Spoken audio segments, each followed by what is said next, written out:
আর সাহাবায়ে কেরামের নামাজ কেমন ছিল আমি আপনাদের একটা হাদিস শোনাই। এই হাদিসটাও সুদুল গাবা ফি মারিফাতিস সাহাবার ভেতরে আছে। সুনান আবু দাউদে ইমাম আবু দাউদ সংক্ষিপ্ত বর্ণনা এনেছেন, ইমাম আহমদ লম্বা বর্ণনা এনেছেন। আল্লাহর হাবিব পঞ্চম কিংবা ষষ্ঠ হিজরিতে একটি যুদ্ধ করলেন। এই যুদ্ধের নাম হলো যাতুর রিকা। ওই যুদ্ধে আল্লাহর হাবিবের একজন সাহাবীর হাতে এক কাফেরের স্ত্রী নিহত হয়। তবে সুনান আবু দাউদের বর্ণনায় আছে আহত হয় কিংবা অপমানিত হয়। ওই কাফের প্রতিজ্ঞা করেন যতক্ষণ স্ত্রী হত্যার বদলা না নিবেন, অপমানের বদলা না নিবেন, আঘাতের বদলা না নিবেন, এক ডোক পানি পান করবে না, খাবার খাবে না, মাথার চুলও আঁচড়াবে না। যেরকম নাউযুবিল্লাহ। যুদ্ধ শেষ হয়ে গেল। আল্লাহর হাবিব বীরের বেশে রওনা করলেন মদিনাতুল মুনাওয়ারায়। পথিমধ্যে রাত হয়ে গেল। আমার নবীজির আদত মুবারক ছিল, রহমতের নবী আমার গভীর রাতে মদিনা মুনাওয়ারায় প্রবেশ করতেন না। সাহাবীদেরকে বললেন, আজ রাত্র গভীর হয়ে গেছে, মদিনায় যাব না, এই জায়গায় তাঁবুর ব্যবস্থা করো, সব ইন্তেজাম করো, ঘুমিয়ে বিশ্রাম নিয়ে সকালে রওনা হব। সব আয়োজন কমপ্লিট হলো। এবার আল্লাহর হাবিব বললেন, ও সাহাবীরা, তোমাদের ভেতর থেকে আমি আল্লাহর এমন একজন গোলামকে দেখতে চাই, যে গোলাম সারা রাত দাঁড়িয়ে দাঁড়িয়ে আমাদেরকে পাহারা দিবে। সেটা এটা আমাদের পাহারা হবে না, দিনের পাহারাদার হয়ে কে দাঁড়াবে? দাঁড়া। এ কথা বলতে একজন সাহাবী দাঁড়ায় গেলেন। লাব্বাইক ইয়া রাসূলুল্লাহ। ও আল্লাহর হাবিব, আপনি যদি আমাকে অ্যালাউ করেন, পারমিশন দেন, আমি সারা রাত দাঁড়িয়ে পাহারা দিতে চাই। এই সাহাবীর নাম আব্বাদ ইবনে বিশর আল আনসারী। সুবহানাল্লাহ পড়েন। ওনারে দেখে আরেকজন সাহাবী দাঁড়িয়েছেন। এই সাহাবীর নাম হযরত আম্মার বিন ইয়াসির, মুহাজির সাহাবী, হযরত সুমাইয়ার সন্তান। নবীজি বললেন, ওকে তোমরা দুইজন পাহারা দাও, আমরা ঘুমোতে গেলাম। এবার দুই ভাই পাহারার প্রারম্ভেই আলোকপাত শুরু করেছেন। এক ভাই আর এক ভাইরে বললেন, ভাই রাত অনেক লম্বা, একসাথে পাহারা দিলে তো ক্লান্তি আসবে। এমনি যুদ্ধ ফেরত মানুষ, আবার মদিনাও বেশ দূরে, তার চাইতে একটা কাজ করি, দুই ভাই দুই অংশে ভাগাভাগি করে নিয়ে যাই। এক অংশে আমি পাহারা দেই, তুমি ঘুমাও, আবার আমি যখন পাহারা দিব তুমি ঘুমাবে, আর তুমি যখন পাহারা দিবে আমি ঘুমাবো।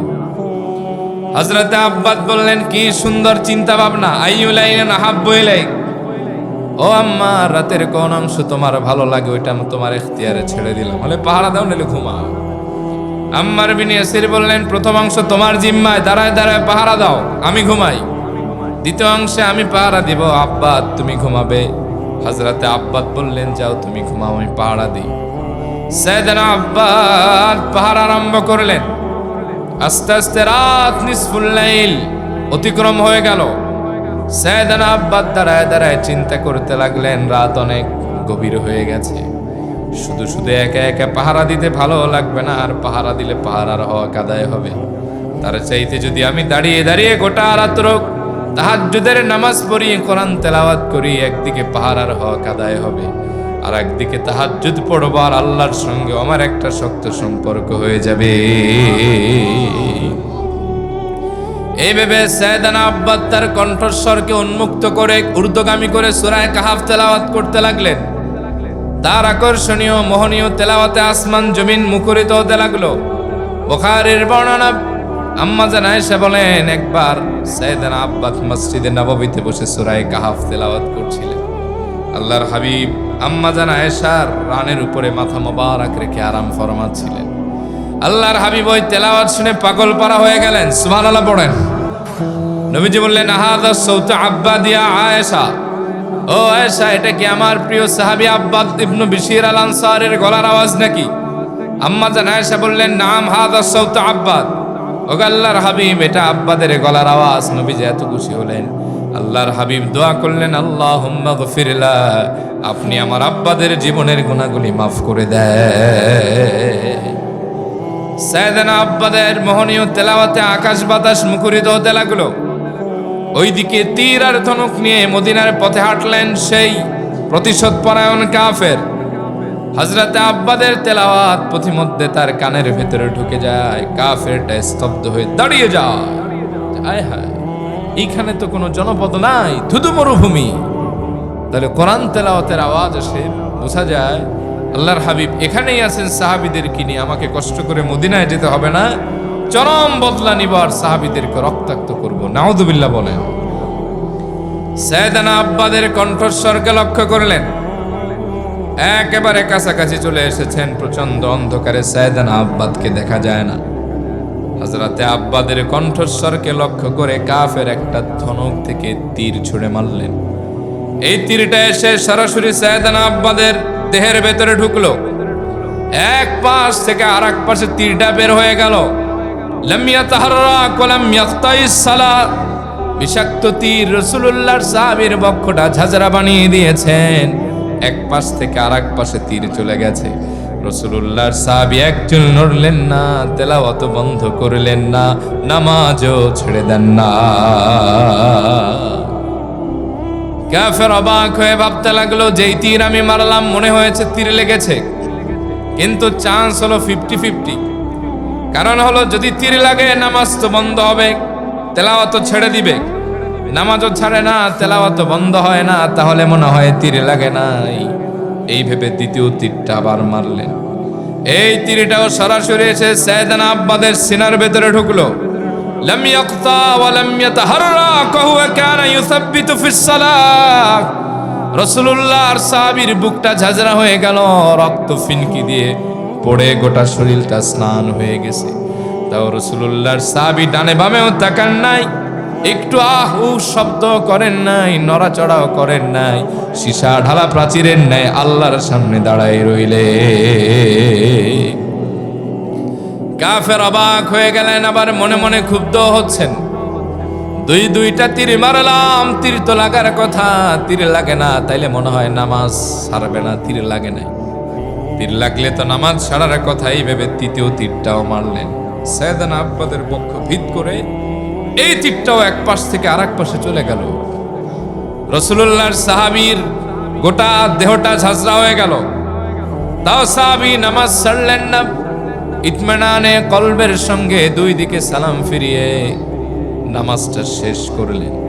পাশের ঘুমন্ত সাহাবী সাইয়েদনা আম্মার বিন ইয়াসিরকে ডাক দিলেন। সাইয়েদনা আব্বাদ বললেন, ভাই আম্মার, জলদি জাগো, দেখো আমার কি হয়েছে। আমি তো 3টা তীর বিদ্ধ হয়েছি ভাই, রক্তে রঞ্জিত। আমারে বিদায় দাও, আর পাহারার দায়িত্ব না। আমার মনে হয় আমি আর বেশিক্ষণ তোমাদের মাঝে থাকবো না। অল্প কিছুক্ষণ পরে পরপারে ডাকে সাড়া দিয়ে আল্লাহর দরবারে হাজির হয়ে যাব।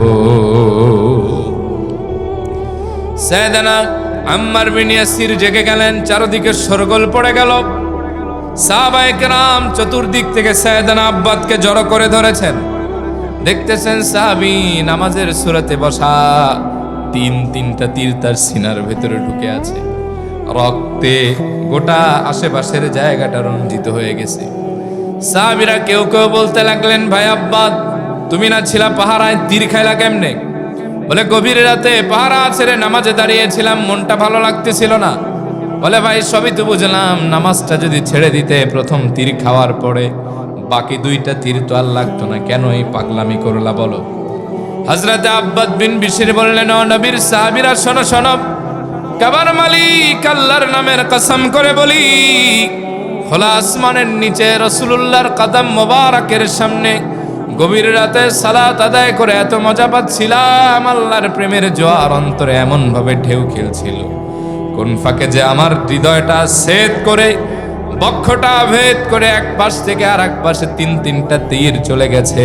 নামাজের গভীর খেয়ালের কারণে একটু ব্যথাও পাই নাই, বিন্দুমাত্র কোনো কিছু অনুভব হয় না। ও নবীর সাহাবীরা, শোনো শোনো, যদি নামাজরত অবস্থায় আমার মাথায় এই চিন্তা না আসতো, আল্লাহর হাবিব তিনি আমাকে দায়িত্ব দিয়েছেন পাহারার, এই মুহূর্তে আমার শাহাদাত নসিব হয়ে গেলে রাসূলুল্লাহর আদেশের অমান্য হবে, সাহাবীদের জীবনটা ঝুঁকিপূর্ণ হবে। আল্লাহর কসম, এই চিন্তা জেহেনের ভেতরে না আসলে জায়গায় শাহাদাত বরণ করতাম, তাও নামাজ ছাড়তাম না। সুবহানাল্লাহ। এজন্য রব্বুল আলামিন এমন নামাজীদের নামাজের প্রশংসা করেছেন, আবার যারা নামাজের ভেতরে তাড়াহুড়ো দেখায় রব্বুল আলামিন তাদের সমালোচনাও করেছেন। এজন্য মুমিন যখন নামাজে দাঁড়াবে একজনের ভয়ে দাঁড়াবে, তিনি কে? যে নবীর কোনো গুনাহ ছিল না, খাতা ছিল না, যিনি ছিলেন মাসুম। সেই বুখারীর কিতাবুস সালাতে হাদিস এসেছে আম্মা জান আয়েশার বর্ণনা, আন্না নবী সাল্লাল্লাহু আলাইহি ওয়াসাল্লাম কানা ইয়াকুমু ফিল লাইল হাত্তা তাতাফাত্তারু কদামা। আম্মা জান আয়েশা বলেন, আমি আল্লাহর হাবিবের রাতের বেলার সালাতকে অবজার্ভ করেছি। আমি দেখেছি আল্লাহর হাবিব যখন রাতের বেলায় ফ্রি টাইমে সালাতে দাঁড়াতেন, তাহাজ্জুদ পড়তেন, নবীজির নামাজটা এত লম্বা হতো, নবীজির গোড়ালি মোবারক ফুলে যেত। আম্মা জান আয়েশা একবার বললেন, ও নবী এত কষ্ট করেন কেন? লিমা তাসনাউ হাদা ওয়াকাদ গাফারাল্লাহু লাকা মা তাকদ্দামা মিন যামবিকা মা তাআখার। আল্লাহ তো আপনার পূর্বের পেছনের সব খতা মাফ করে দিয়েছেন, আপনি মাসুম, এত কষ্ট তো আপনার করা লাগে না। নবীজি বললেন, আয়েশা ফালা উহিব্বু আন আকুনা আবদান শাকুরা, তুমি কি চাও না আমি আল্লাহর কাছে একজন শুকরগুজারি বান্দা হয়ে যাই? ও আয়েশা, নামাজে আমার ভালো লাগে, নামাজে দাঁড়ালে আমি কলিজার শীতলতা খুঁজে পাই। এজন্য নবীজি বলেছেন, হুব্বিবা ইলাইয়ান নিসাউ ওয়াত-তিব ওয়াজুইলাত কুররাতু আইনি ফিস সালাত। আল্লাহ আমার কাছে সবচাইতে প্রিয় করে তুলেছেন সুগন্ধিকে আর আমার স্ত্রীদেরকে, আর আমি রাসূল আমার কলিজার শীতলতা, নয়নের প্রশান্তি পাই নামাজে দাঁড়ালে। সুবহানাল্লাহ।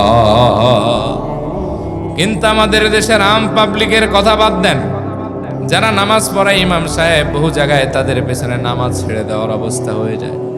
আমরা আল্লাহু আকবার বলে সানা পড়ার আগে তার মালিক ইয়াউমিদ্দিন শেষ, এরকম আছে না? না, মনে হয় যেন বিমান ধরবে, এরকম আছে না? নাই।